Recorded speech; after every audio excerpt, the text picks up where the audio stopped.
সুপ্রিয় দর্শক মণ্ডলী, এখন আবৃত্তি করছি আপনাদের সকলের পরিচিত একটি কবিতা।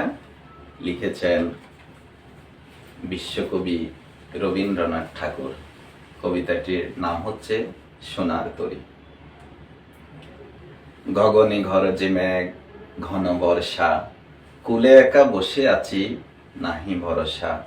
রাশি রাশি ভাড়া ভাড়া, ধান কাটা হলো সারা, ভরা নদী খুঁড়ো দ্বারা, খর বর্ষা, কাটিতে কাটিতে ধান, এলো বর্ষা।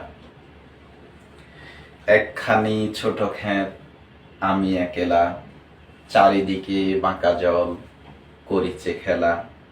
পরপারে দেখি আঁকা, তরু ছায়া মসি মাখা, গ্রামখানি মেঘে ঢাকা, প্রভাত বেলা।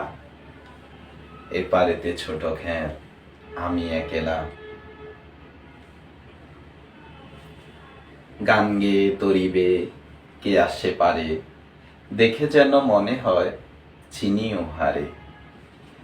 ভরা পালে চলে যায়, কোনো দিকে নাহি চায়, ঢেউগুলো নিরুপায় ভাঙে দুদারে, দেখে যেন মনে হয় চিনি ও হারে। ওগো তুমি কোথায় যাও, কোন বিদেশে, বারেক ভেড়াও তরি কুলেতে এসে।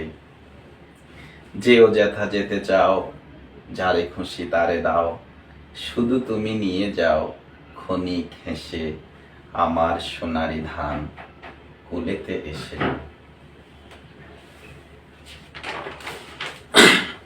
যত ছাও তত লাও, তরণীর পরে, আর আছে আর নাই, দিয়েছি ভরে। এতকাল নদী কূলে, জাহালয়ে ছিন ভুলে, সকলে দিলাম তুলে থরে বিথরে। এখন আমারে লহ করুণা করে, ঠাঁই নাই ঠাঁই নাই, ছোট সে তরি, আমারই সোনার ধানে গিয়েছে ঘড়ি। শ্রাবণ গগন ঘিরে, ঘন মেঘ ঘুরে ফিরে, শূন্য নদীর তীরে রহিন পাড়ি। যাহা ছিল নিয়ে গেল সোনার তরী, যাহা ছিল নিয়ে গেল সোনার তরী। 16 বাংলা টিভি, আবহমান বাংলার